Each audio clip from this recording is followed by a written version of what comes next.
में विचार लिया गया।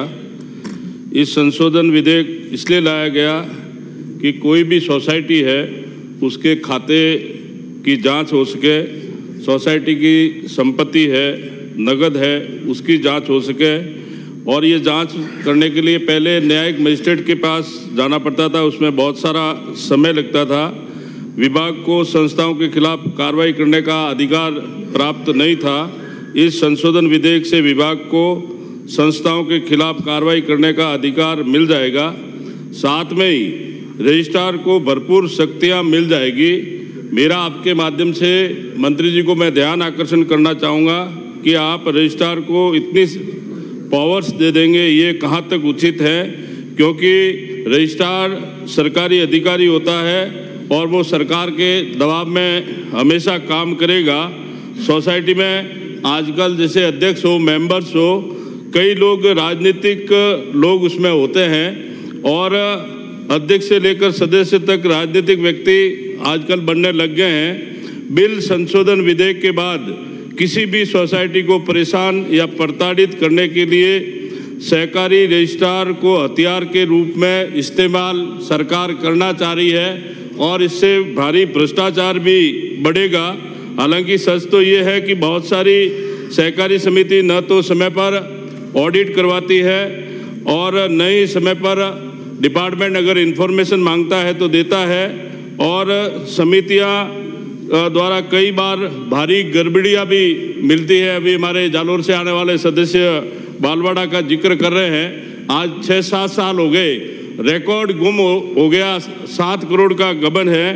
और जो सहकारी समिति सोसाइटी है, ऑनलाइन की मंत्री जी ने घोषणा कर दी, परंतु वो भी कचुआ चाल चल रही है। ऑनलाइन नहीं होने से शहरों के अंदर जो गृह निर्माण सहकारी समिति है, बैक डेट में एक ही भूखंड के 4-4 पट्टे काट देते हैं और कई फर्जी सोसाइटी भी भूखंड के पट्टे 4-4, 5-5 लोगों के बीच में काट देते हैं। ऐसी फर्जी सोसाइटी के खिलाफ कार्रवाई करने के लिए विभाग को पर्याप्त शक्तियां भी देनी चाहिए। सहकारिता का मूल भावना है कि समाज के लोग मिलकर स्वेच्छा से कार्य करें। सहकारिता में साधन, शक्ति और निर्देशनों का सेंट्रलाइजेशन आज भी नहीं है, लेकिन इस संशोधन विधेयक से सरकार रजिस्ट्रार को असीमित शक्तियां देना चाहती है। सरकार ने 2022 में एक संशोधन विधेयक लेकर आई जिसमें धारा 28 की उपधारा 7 क को हटाया, और इस संशोधन विधेयक में आपने सहकारी समितियों के जो सदस्य हैं 10 साल से ज़्यादा चुनाव नहीं लड़ सकते, 5 साल का गैप का प्रावधान किया, और इस प्रावधान से सहकारी समिति के प्रति किसानों और आमजन का आकर्षण भी कम हुआ है। और अब ये रजिस्ट्रार को असीमित पावर्स देकर सहकारिता के मूल भावना की सरकार हत्या करना चाहती है। इससे भारी भ्रष्टाचार भी बढ़ेगा। आप इस संशोधन विधेयक लाकर रजिस्ट्रार को असीमित पावर देना चाहते हैं। इससे राजस्थान के अंदर इंस्पेक्टर राज कायम होगा और अब सत्ताधारी दल के लोग विरोधी जो सोसाइटी है उन सोसाइटियों का दमन भी करेंगे। मैंने इसी सत्र में मेरी विधानसभा रानीवाड़ा के ग्राम सेवा समिति करवाड़ा के 2 गांवों के 654 किसानों का फसल बीमा की प्रीमियम राशि जमा नहीं होने के कारण दोनों गांवों के 664 किसानों को प्रधानमंत्री फसल बीमा से मुआवजा नहीं मिला। और इस प्रकरण में माननीय मंत्री जी ने अध्यक्ष और व्यवस्थापक को दोषी भी मान लिया, व्यवस्थापक की सेवाएं समाप्त कर दी।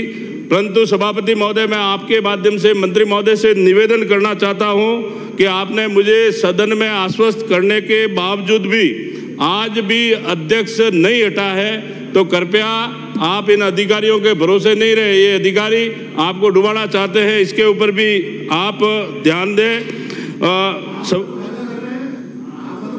धन्यवाद, हमारा फायदा कर रहे हो तो। सभापति महोदय, मैं आपका ध्यान आकर्षित करना चाहता हूं कि 30/9/2022 को स्क्रीनिंग कमेटी की बैठक को लेकर माननीय उच्च न्यायालय ने एक रोक लगा दी, तो फिर 11 जनवरी 2003 को किसके आदेश से स्क्रीनिंग कमेटी की बैठक हुई? मेरे पास ये हाईकोर्ट का जजमेंट भी है और मेरे पास हाईकोर्ट का ये जजमेंट भी है और उसके बावजूद इनके अधिकारी 8 महीने सोते रहे और 16 जून 2023 को अतिरिक्त रजिस्ट्रार ने 8 महीने बाद में स्क्रीनिंग कमेटी के नहीं होने के लिए लेटर लिखा। उसके पहले स्क्रीनिंग हो चुकी थी और उस स्क्रीनिंग कमेटी में कई ऐसी सोसाइटी है जिन्होंने लोन कम बांटा है या जिनके ओवरड्यू बहुत ज़्यादा थे। ऐसे सव्यवस्थापक को भी इस स्क्रीनिंग कमेटी ने परमानेंट कर दिया है। माननीय उच्च न्यायालय के आदेश की अवहेलना करने के लिए कौन अधिकारी दोषी है? 1 मिनट मुझे दीजिए। कौन अधिकारी दोषी है? क्या स्क्रीनिंग करने में भ्रष्टाचार हुआ? ऐसे कई जांच के विषय भी मैं आपसे आग्रह करूंगा। इस सरकार ने तो भ्रष्टाचार को अपना शिष्टाचार बना दिया है। हर जगह खुलेआम भ्रष्टाचार हो रहा है। आरपीएससी दलालों का अड्डा बन गया है। प्रदेश के युवाओं के साथ सरकारी संरक्षण में धोखा लूट रहे हैं। इसलिए